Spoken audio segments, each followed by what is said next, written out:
At 73 years old, lying in a hospital bed, with tubes in my chest and monitors beeping at my side, I learned that my own daughter sold our family vineyard behind my back. She told the papers I had lost touch with reality and called me a delusional old man clinging to grapes. That was the moment something inside me went cold. Betrayal always cuts deepest when it comes from blood. My name is Richard Caldwell. I'm 73 years old, born and raised in Napa Valley, California.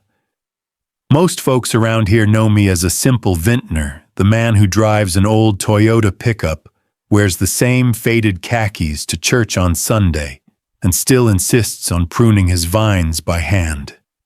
That's the image I've always kept, because I never needed much more. Grape, soil, sun, and family, I thought those were enough. But my daughter Emily, she saw things differently. To her, the vineyard wasn't legacy, wasn't love, wasn't the sweat of 4 generations. To her, it was just money. And when my heart nearly failed me this past June, she figured my story was over and hers could begin. Let me step back. I served 22 years in the Navy before returning home to Napa Valley. My wife and I bought this vineyard in 1978, back when an acre of land was still cheaper than a new Cadillac. We built a life here. Weddings under the oaks, harvest festivals with neighbors, communion wine for the church down the road. I raised my children among the rows of Cabernet and Merlot, teaching them what my father taught me. You care for the land, and the land will care for you. But somewhere along the way, Emily stopped listening. She married Lucas, a corporate ladder climber with a taste for Armani suits and Rolex watches, and from then on, the vineyard was no longer a home to her. It was an obstacle. I should have seen it coming. The rolled eyes when I talked about tradition. The way Lucas filmed TikToks in our wine cellar sneering about old barrels and older ideas. The subtle digs, Dad, it's 2024, not 1924. Then came the heart attack. June 6th, 2024. Providence St. Helena Hospital. I remember clutching my chest in the vineyard, the rows of vines blurring in the heat before everything went dark. When I woke up, I was surrounded by wires and white walls, my body sliced open and sewn shut, a pacemaker buzzing inside me. I was weak, vulnerable, and that's when Emily made her move. I found out later she'd told the bank, the lawyers, even our neighbors, that I wasn't fit to manage my affairs anymore. She had me sign what I thought was a medical power of attorney, just in case the worst happened. But she and Lucas turned it into something far more dangerous. While I was fighting for my life, they were signing papers. They sold our 200-acre vineyard land, appraised at over $8.4 million, to a development corporation for just $2.5 million. The home where I raised my children, the vines my hands planted, gone in a signature I never gave. And where were Emily and Lucas when I learned the truth? On a yacht off the Amalfi Coast. Emily in a Chanel dress, Lucas with a glass of Dom Perignon in hand, posting to Instagram, finally free from the past. Cheers to the future. I stared at that post until my hands shook. If you're watching this, please subscribe and let me know where you're watching from. This isn't just a story about wine or land. This is a story about betrayal, respect, and what happens when you underestimate the wrong man. Because what Emily and Lucas didn't know, what they couldn't know, is that the vineyard wasn't my only harvest. And the quiet old man they thought they fooled still had a few secrets left to reveal. The first cracks in my daughter's respect didn't appear overnight. They showed up slowly, like hairline fractures on a wine glass. At first you don't notice. Then one day it shatters in your hand. Back in April, just a few weeks before my heart gave out, we had what was supposed to be a family dinner at the Vineyard. I'd grilled steaks, opened a bottle of Cabernet from the 2005 harvest, one of my proudest years. The table was set under the oak tree in the courtyard, fairy lights strung above us. To me, it felt like tradition. To Emily and Lucas, it felt like boredom. Halfway through my story about a spring frost back in the 80s, how we nearly lost the whole crop, but saved it with nothing but faith and wood smoke fires through the night, Emily cut me off. "Dad, you're 73. It's time to let the younger generation handle things." Lucas smirked, swirling his wine like he was critiquing it for a magazine. "Yeah, Richard, you've been clinging to this old place forever. Let us modernize it. Put it on the map." I looked around the table. Same table where Emily once celebrated her 10th birthday, with balloons tied to the chairs where she wore pigtails and spilled grape juice on her dress. Now she sat there in designer heels, treating me like an outdated piece of furniture. The part that cut deepest, she wasn't asking to help. She was asking me to step aside. Then came Lucas's social media habits. He couldn't resist turning every family gathering into content. I'd catch him in the wine cellar, filming himself with our oak barrels, saying things like, "Imagine the profit once we turn this place into something real. Real. What had we been building for 45 years, if not something real?" Emily, instead of stopping him, would laugh along, recording her own stories. Soon to be ours, she captioned one clip standing in the kitchen. "I built with my own 2 hands. My wife's kitchen. My wife, God rest her soul, who passed 10 years ago." Seeing Emily use that space as a prop for her followers felt like a violation. The second clear sign came in May. I'd mentioned to Emily that I needed to fly to Paris for a meeting with some vintners. She looked at me like I'd grown another head. "What business, Dad? You're retired. You make wine and grow grapes. That's it." "There are some matters that require my attention," I said simply. Lucas raised an eyebrow.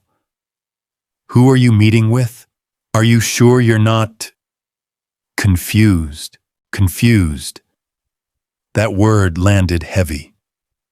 Emily didn't argue, she just gave Lucas a look that said she agreed. Then she posted a story on Instagram. "Taking care of aging parents isn't easy. Sometimes they live in the past. We just have to smile through it." She filmed that in my living room with my bookshelves in the background, as if my supposed decline was entertainment. That night, I sat in my study after they left, the smell of Cabernet still in the air. I opened my Bible, the same one my mother gave me when I shipped off to the Navy in 1969. The leather was cracked, the pages yellowed at the edges. I wasn't reading for wisdom about farming or money or even betrayal. I was reading for strength. And I found it in the Psalms. "The Lord is close to the brokenhearted and saves those who are crushed in spirit." I closed the book and whispered a prayer. "God, help me hold my tongue until the right time. Help me see the truth clearly even when my own blood blinds me." Because deep down, I already knew Emily and Lucas weren't just talking. They were planning. And my faith was the only thing keeping me from lashing out too soon. I told myself then, whatever storm was coming, I would face it not with rage, but with clarity. And clarity, I believed, would be the sharpest weapon of all. June 6th, 2024. The day my heart gave out in the Vineyard. I remember the sun beating down the scent of ripe Cabernet leaves in the air, and then a sharp, crushing pain in my chest.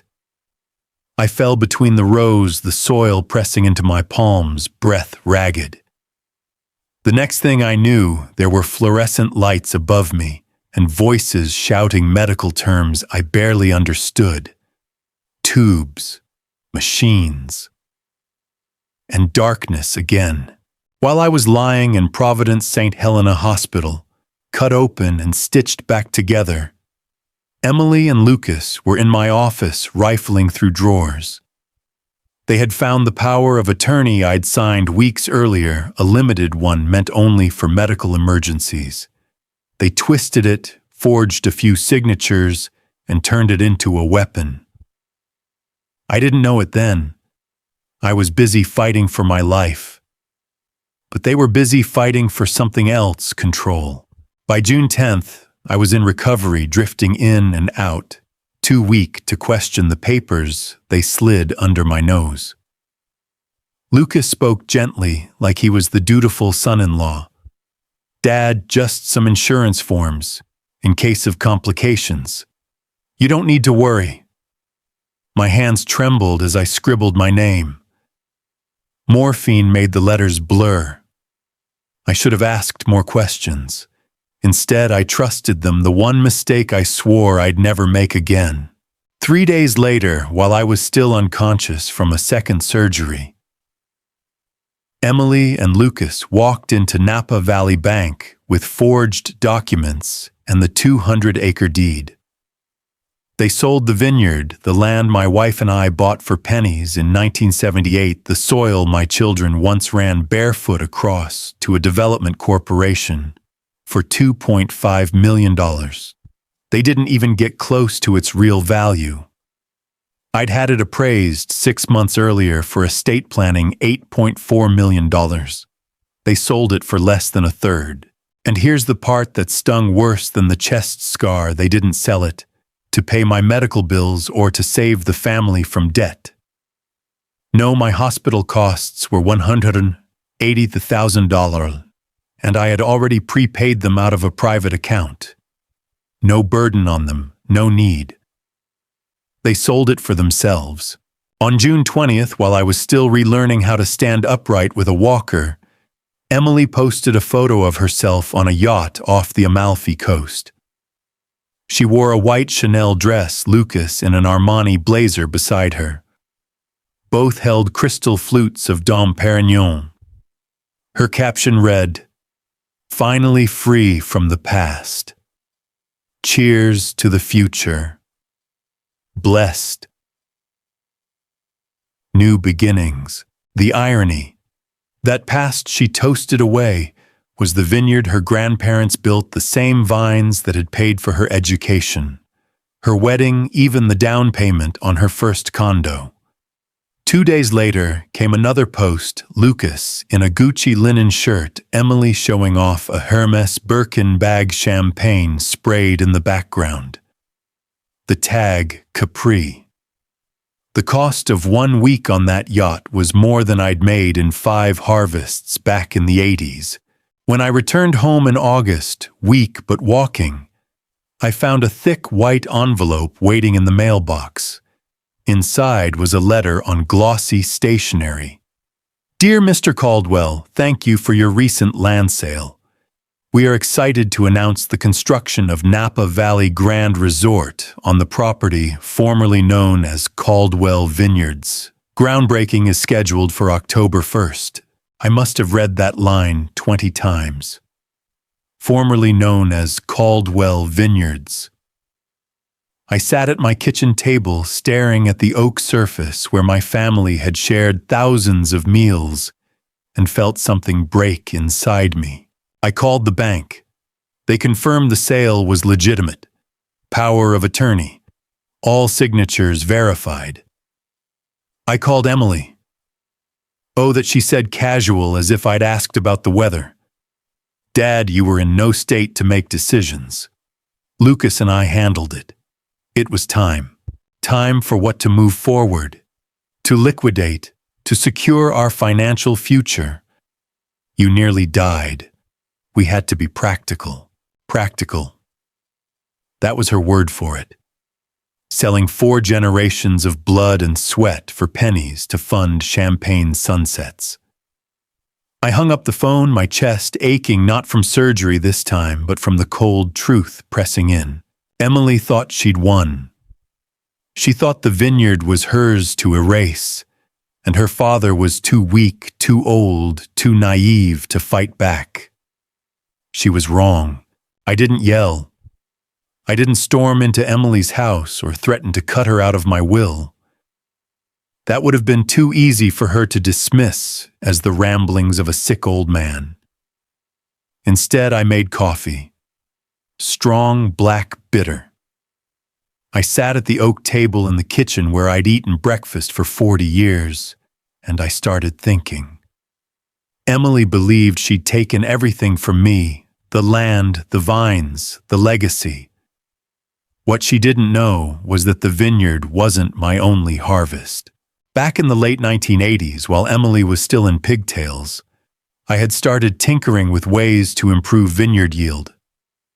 Out of frustration and curiosity, I invented a sensor that measured soil moisture and nutrient levels in real time.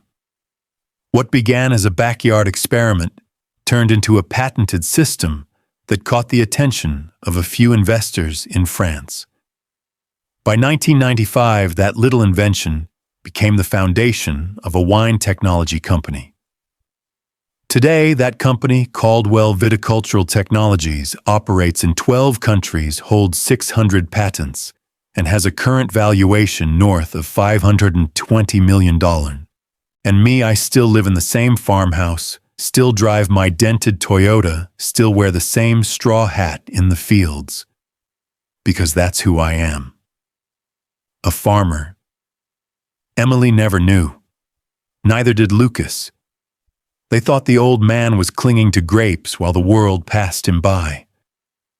They couldn't imagine that the man in khakis and mud-stained boots was also the majority shareholder of a global enterprise. So when I learned they sold the vineyard to Napa Grand Development Corporation, I didn't panic. I smiled. Because Napa Grand isn't just any company. It's a subsidiary of Caldwell Viticultural Technologies. In other words, Emily hadn't sold my vineyard to strangers. She had sold it back to me for a fraction of its worth. That was the moment I realized this wouldn't end with quiet revenge behind closed doors. No, this needed to be public. Emily and Lucas had humiliated me on social media, parading their freedom and luxury as if the world should applaud them. They needed to be brought down the same way in front of witnesses stripped of their lies. I called Margaret Hayes my attorney for the last 25 years, a sharp woman with steel gray hair and sharper instincts. Margaret, I said, my voice steady. I need you to pull the incorporation papers for Napa Grand, every shareholder record, and prepare them for public presentation. She chuckled, knowing exactly where this was going. You want to drop the hammer at the council meeting, don't you? Yes. They plan to present their resort project on October 5th. I'll be there. Her voice carried a note of satisfaction. Good. Nothing cuts deeper than truth, Richard. The plan formed like a harvest schedule in my mind. Step by step, deliberate, patient. I wouldn't confront Emily at her house. I wouldn't argue over dinner. I would wait until she stood in front of the Napa Valley Town Council, claiming she had acted for the good of the community. And then, in that very moment, I would rise and show everyone who really owned the land.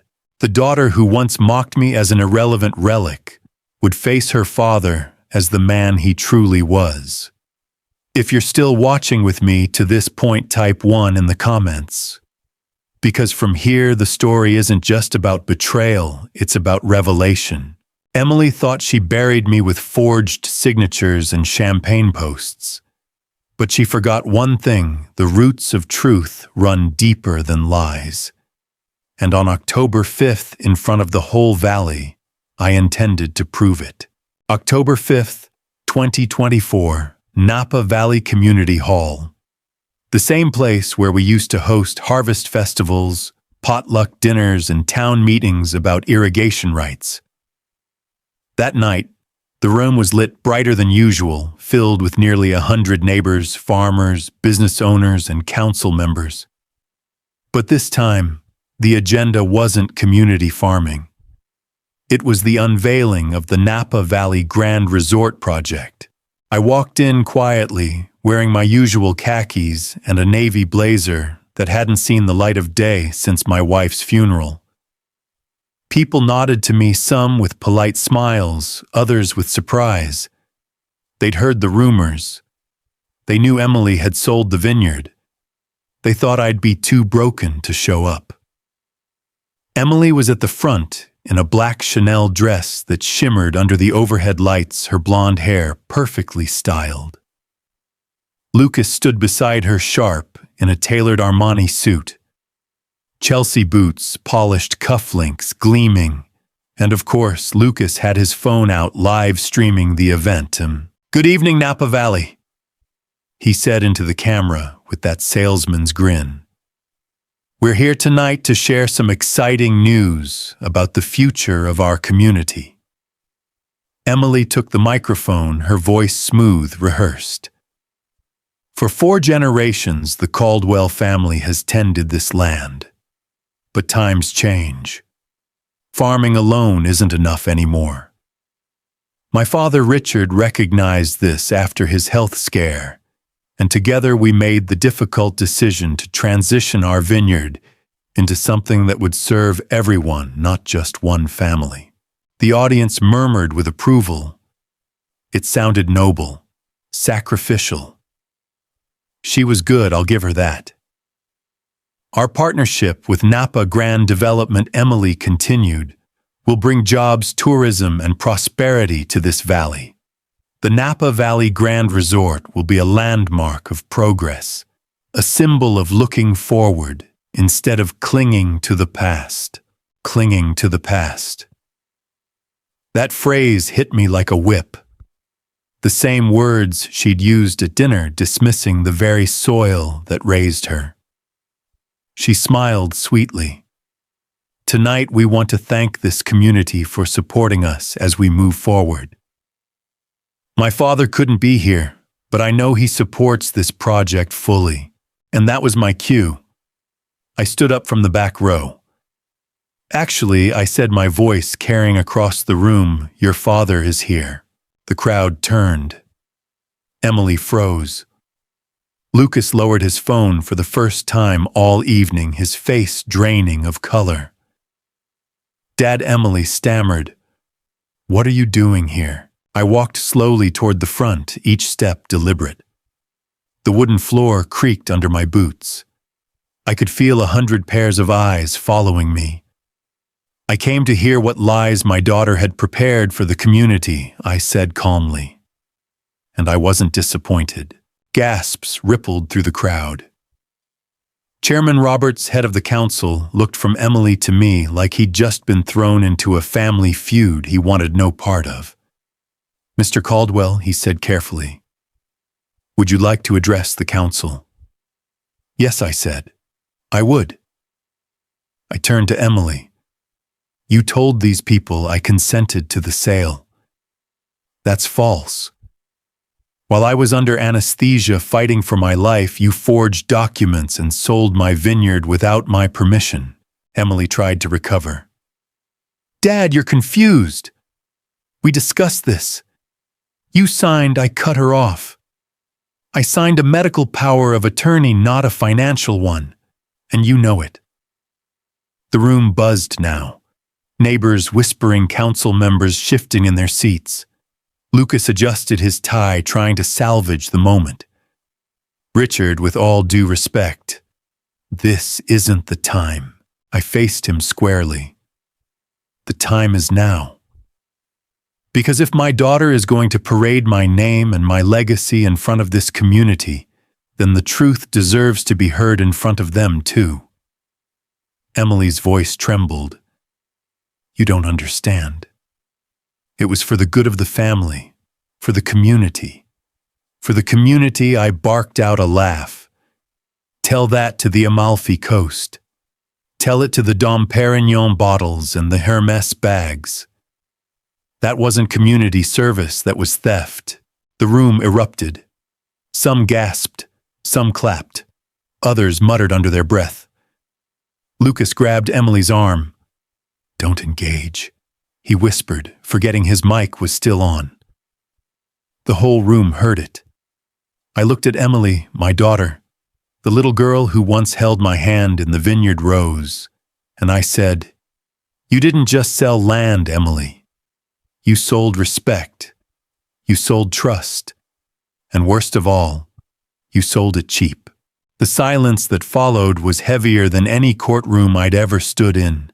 And in that silence, I knew the next step would not just be emotional. It would be legal, and it would be devastating. The room was buzzing, but I held up my hand, and the whispers fell into silence. Neighbors, council members, I began steady and calm. I've walked these vines for 45 years. I've buried a wife here, raised children here, and given my life to this soil. Tonight, my own daughter stood here and told you she sold it with my blessing. That is a lie. Emily's voice broke sharp and defensive. "Dad, you're sick. You don't know what you signed. You don't remember I reached into my blazer pocket and pulled out a worn, leather-bound Bible. The same one my mother gave me before I left for the Navy." I held it up. "I prayed on this," I said softly. "I asked God to give me clarity, not vengeance, and He did. Psalm 25 says, 'Let integrity and uprightness preserve me, for I wait for you.' That's why I didn't confront you at home, Emily. That's why I waited until we stood before witnesses so the truth could speak louder than anger." The audience was dead silent now. Even Lucas's phone, still streaming, caught nothing but my words echoing in the wooden hall. I nodded toward the back doors. "Come in." The doors opened, and in walked Margaret Hayes, my attorney of 25 years, carrying a thick leather briefcase. She set it on the counsel's table, clicked it open, and began laying out documents. "Good evening," she said smoothly. "My name is Margaret Hayes, counsel for Mr. Caldwell. What you are about to see is proof that Napa Grand Development is not the faceless corporation Emily claimed. It is a wholly owned subsidiary of Caldwell Viticultural Technologies majority shareholder Richard Caldwell." She spread the incorporation papers across the table, stamped and notarized. She placed a glossy magazine cover on top, Wine Business Monthly, March 2020. The headline read, "The Quiet Mogul Richard Caldwell's Global Wine Tech Empire." And there I was in a photograph I'd long forgotten, standing in the vineyard in my straw hat, the caption beneath founder, innovator, farmer. Gasps swept the room. Emily's face went pale. Lucas muttered something under his breath, but Margaret cut him off. And here she continued, is the original power of attorney. Note the limitation: medical decisions only. Not financial, not property. She tapped the page with a manicured finger. What Emily and Lucas presented to the bank was fraudulent. They altered the document. Under California law, that is forgery. Combined with the unauthorized sale of property, it qualifies as fraud and theft in the first degree. Lucas tried to bluster. "That's not true. The bank accepted it." Margaret didn't flinch. "The bank has already been notified of their error. They are cooperating fully with the investigation." I looked at Emily. Her eyes were wet now, mascara streaking. For the first time in years, she looked small to me, like the little girl who once cried when her balloon floated away at the county fair. But this wasn't a balloon. This was 200 acres of family legacy. "You wanted to paint me as a confused old man," I said. "But I've never been clearer. You sold my vineyard for $2.5 million. Its true value is $8.4 million. You claimed it was for the community, but you spent it on yachts, champagne, and handbags. And now in front of this community, I'm telling you the sale is null and void. The land is mine. Emily's lips trembled. Dad, please. I shook my head. You could have asked. You could have trusted me. Instead, you chose deceit. And deceit has consequences. The council chairman leaned forward, his voice hesitant. Mr. Caldwell, what do you intend to do next? I placed the Bible back into my pocket and looked the room in the eye. What I've always done. Stand on truth. Let the law do the rest. Margaret gathered her documents with precision. Formal charges will be filed tomorrow morning. Forgery, fraud, theft, all in the first degree. Emily covered her face with her hands. Lucas tried to grab her arm, but she shook him off. The room hummed with whispers, disbelief, and judgment. I turned once more to the crowd. Faith gave me the strength to wait. Truth gave me the proof. And now the law will give me justice. And with that, the entire hall seemed to know the glamorous facade Emily and Lucas had built was about to collapse brick by brick in full view of everyone they'd tried to impress. The next morning, the storm broke. By sunrise, the local Napa Valley Register ran the headline, "Winemaker's Daughter Accused of Vineyard Fraud." By noon, the San Francisco Chronicle picked it up. By the end of the week, CNN and Fox News were running split-screen coverage, my weathered face on one side. Emily and Lucas stepping out of the council hall on the other, trying to shield themselves from cameras. The world had learned what I'd known all along. Greed doesn't just destroy trust. It destroys reputations. Legal papers moved faster than harvest machines in October. Margaret Hayes filed the complaint in Napa County Court: forgery, fraud, and grand theft of property. 3 felonies each carrying potential prison terms. The bank, eager to save face, submitted sworn affidavits, admitting they had accepted falsified documents. The Development Corporation, my own company's subsidiary, immediately canceled the vineyard sale, citing fraud. Lawyers drew up a notice of rescission voiding the transfer. In plain English, Emily and Lucas didn't own so much as a vine. That meant the $2.5 million they had taken was no longer proceeds. It was theft. Their Instagram life crumbled overnight. Brands that once sent Emily free dresses and handbags stopped returning her calls. Lucas's firm in San Francisco relieved him of his duties indefinitely after seeing his name in the headlines. Their so-called friends, the ones who cheered them on yachts and rooftop bars, unfollowed them by the hundreds. The irony, the very social media that had fed their arrogance became the smoking gun. Screenshots of champagne bottles, designer shopping sprees, and yacht charters were plastered across newspapers. Reporters compared the cost of their celebrations to the average vineyard worker's annual salary. It didn't look glamorous anymore. It looked obscene. At home, the vineyard was mine again, but it didn't feel like victory. I walked the rows one morning, dew sparkling on the leaves, and thought of my late wife, Eleanor. She used to say, "The vines don't just belong to us, Richard. They belong to the generations before and after." That was why the betrayal stung so deeply. Emily hadn't just tried to steal from me. She'd tried to cut herself free from that chain of belonging, to erase the family name from the soil itself. But she underestimated something: roots. You can't rip them out with a forged signature. The court set a preliminary hearing for October 28th. Emily and Lucas arrived hand in hand, both looking smaller, stripped of designer clothes, their lawyer whispering furiously between them. Margaret presented the evidence, the falsified power of attorney, the appraisals, the bank's admission of error. It was airtight. The judge's words were sharp. Forgery and theft from one's own family does not excuse the crime. If anything, it makes it worse. Emily burst into tears. Lucas clenched his jaw, silent. The judge ordered them to surrender their passports. No more yachts in Capri. No more living my best life hashtags. Bail was set at $100,000.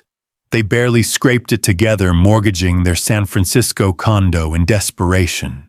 Meanwhile, I made a choice. I wasn't going to just punish them in court. I was going to turn this whole ordeal into something bigger, something that gave back to the community they'd tried to deceive. At the next town council meeting, I stood up and announced the formation of the Caldwell Agricultural Scholarship Fund. I pledged $2 million of my company's dividends to fund full ride scholarships for local kids who wanted to study viticulture, agricultural science, or technology. The hall erupted in applause. That night, the Napa Register ran another headline: Betrayed Winemaker Turns Fraud into Future for Local Students. The contrast was stark. While Emily and Lucas faced criminal charges and mounting debt, I poured resources into the valley, just as my parents and grandparents had poured sweat into its soil. Neighbors began to stop me in the grocery store, gripping my hand. "Richard, you did the right thing. You gave them exactly what they deserved. Your wife would be proud." Maybe so. But it wasn't pride I felt. It was resolve. Because I knew the fight wasn't over yet. Emily and Lucas still had choices to make. They could admit their guilt, accept restitution, and maybe salvage some dignity. Or they could keep pretending, dragging their reputations and what little remained of their lives further into the dirt. And I would be ready for either. That night, as I walked the vineyard under a harvest moon, I whispered a quiet promise to the rows of vines stretching into the dark. This land won't be lost. Not to greed. Not to fraud. Not to my own blood. The grapes rustled in the breeze like they were answering back. And I knew whatever came next, justice had already taken root. 2 weeks after the first hearing, Emily showed up at my farmhouse unannounced. She stood on the porch in a wrinkled blouse, hair tied back, eyes red from crying. No chauffeur, no designer handbag this time, just my daughter stripped of the polish she once flaunted like armor. Lucas wasn't with her. When I opened the door, she whispered, "Dad, can we talk?" I stepped aside. She sat at the kitchen table, the same table where she used to color with crayons while her mother baked pies. Now she sat hunched, twisting a tissue in her hands. "Dad, please, drop the charges." I wasn't thinking clearly. Lucas pushed me. He said the vineyard was dying, that you were too sick to handle it. I thought it was for the best. I leaned forward, my voice steady. "No, Emily. You didn't think it was for the best. You thought it was for yourself. There's a difference." Her eyes filled. "I didn't mean to hurt you." I shook my head. "Intentions don't erase actions. You forged my name. You sold land that wasn't yours. You spent money that didn't belong to you. That isn't a mistake, Emily. That's a crime." She reached across the table, desperate. "But Dad, I'm your daughter. Doesn't that mean anything?" I pulled my hand back. "Family doesn't mean immunity. Family means responsibility. And you broke that." Her voice cracked. "I'll do anything. Just don't send me to prison." I stood and walked to the window, looking out at the rows of vines swaying in the breeze. You want to know what it takes to avoid prison? It's not begging. It's not blaming Lucas. It's taking responsibility, full, honest responsibility. She was silent for a long moment. Then her voice dropped to a whisper. I can't. If I admit everything, I'll lose everything. I turned my eyes, locking with hers. Emily, you already have. A week later, Lucas tried a different tactic. He cornered me outside the courthouse, all charm and fake remorse. His Armani suit was gone, replaced by a department store blazer that didn't fit right. Still, he carried himself like a salesman. Richard, he began, we've had our differences. Mistakes were made, sure, but do we really want to drag this through the mud? Think about the press. Think about the family name. I stared at him. The family name, you paraded that name on Instagram while drinking $400 champagne on stolen money. You don't get to talk about protecting it now. He sighed dramatically. Fine. What's it going to take? How much do you want to make this go away? That was when I realized Lucas still thought everything had a price tag. You don't have enough money, I said flatly. Because what I want isn't for sale. What I want is accountability. His mask slipped then, just for a second. The smile cracked, the eyes hardened. You'll regret this, old man. You'll ruin your own daughter. I didn't flinch. No, Lucas. She ruined herself the moment she chose you over integrity. By the time of the next council meeting, the valley was buzzing. Farmers, merchants, even church elders filled the hall. They weren't there to hear about a resort anymore. They were there to see what justice looked like when it came from within a family. Margaret presented new findings, screenshots of Emily and Lucas's wire transfers receipts from their yacht rental invoices for luxury shopping in Milan. Every dollar traced back to the fraudulent sale. The council chairman shook his head in disbelief. Mr. Caldwell, what do you wish to see happen here? I stood slowly. What I wish I said isn't vengeance. It's restoration. But restoration can't happen without truth. I turned to Emily and Lucas. They wouldn't look at me. This valley raised us. It gave us land work community. And you spit on it. You tried to turn legacy into luxury, honor into hashtags. If you want to stay in this community, you will face the consequences in full view of it. The room erupted in applause. Farmers stood. Business owners nodded. Even the pastor in the back row wiped a tear. Emily's shoulders slumped. Lucas cursed under his breath. The walls were closing in, and everyone knew it. As I left that night, someone stopped me at the door, Mrs. Alvarez, a vineyard worker's widow, who had spent decades pruning vines by hand. She squeezed my hand tight and said, Senor Caldwell, you gave us hope. You showed them that no one is too powerful to escape truth.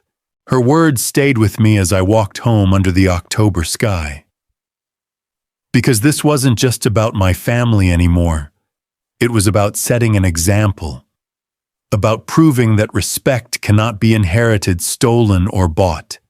It must be earned. And Emily and Lucas were about to learn that lesson the hardest way possible. The sentencing came on a cold December morning.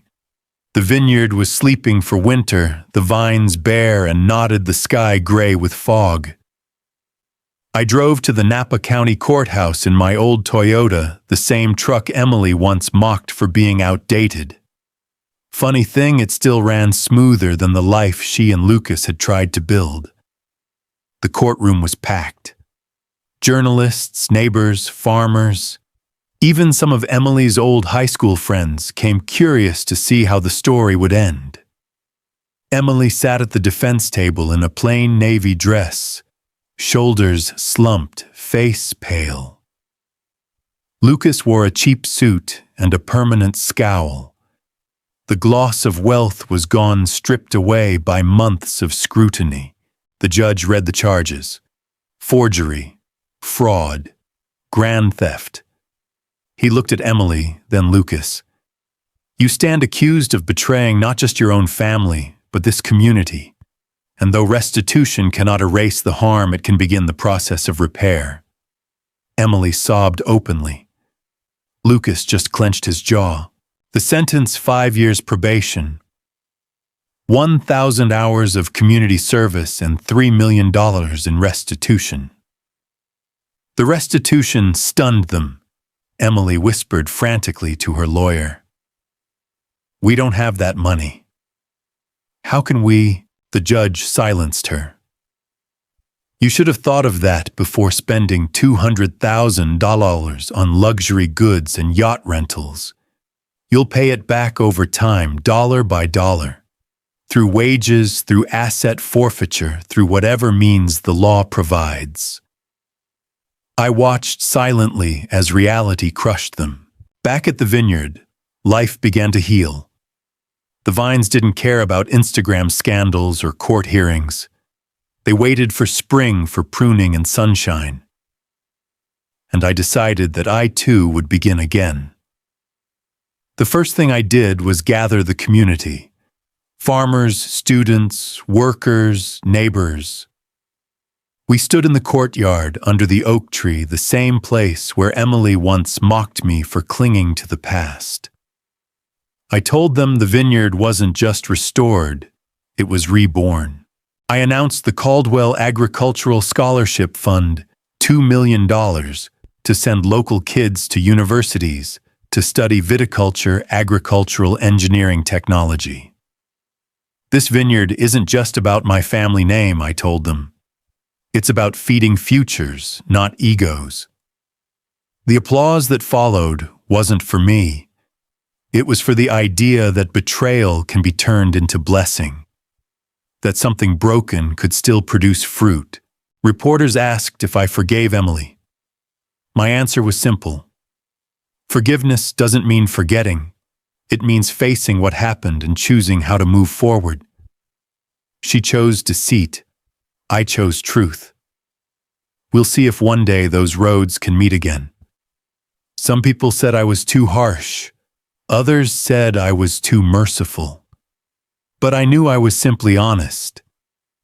Emily and Lucas needed consequences, not loopholes. This wasn't revenge. It was accountability. One Saturday in January, I visited the vineyard where Emily had begun her community service. She was working alongside high school students, pruning vines, her hands raw from the shears. For the first time in years, she looked like she belonged in the soil. She didn't see me, or maybe she pretended not to. But I watched for a while, silent, and I thought maybe this is how she'll learn. Not through yachts and handbags, but through calluses and sore muscles, through honest work. Spring came early to Napa Valley that year. The vines budded with a kind of resilience I hadn't seen in decades. Neighbors told me they felt it too, a sense that the valley was stronger, wiser, more united. The betrayal had scarred us, but it also reminded us of something important. Wealth isn't measured by yachts or handbags. It's measured by trust, by community, by roots that survive the storm. I walked those rows in April, the air fragrant with new growth, and I felt something I hadn't felt in a long time: peace. So what's the lesson? It's simple. Respect isn't inherited. It's earned. Family doesn't give you the right to steal, no matter how close the blood. Legacy isn't about money. It's about honor. Emily thought she could erase 4 generations with a forged signature. Lucas thought everything had a price tag. But they were wrong. Roots run deeper than greed. And me, I may be 73, my hands worn and my back stiff, but I'm still here. still standing, still farming. Because truth doesn't age. And faith carries you when family fails you. It's been 6 months since the courtroom lights dimmed and the headlines faded. The Vineyard is alive again, not just with vines, but with people.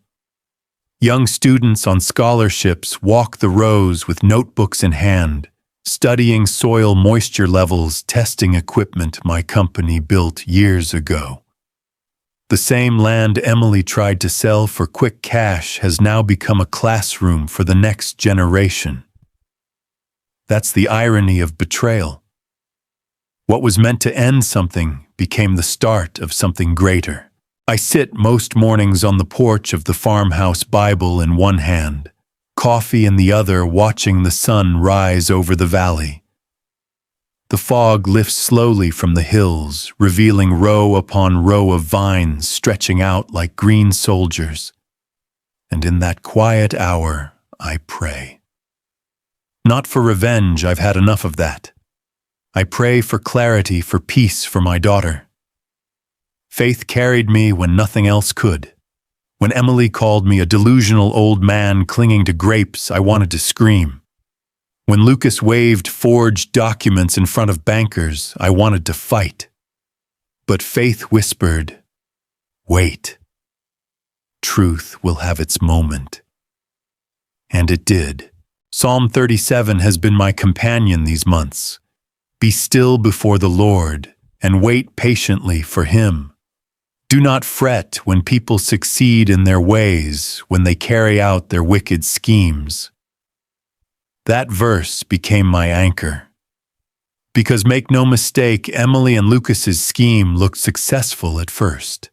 Yachts, champagne, applause from strangers online. But like shallow soil, it could not last. Emily still comes to the Vineyard on Saturdays.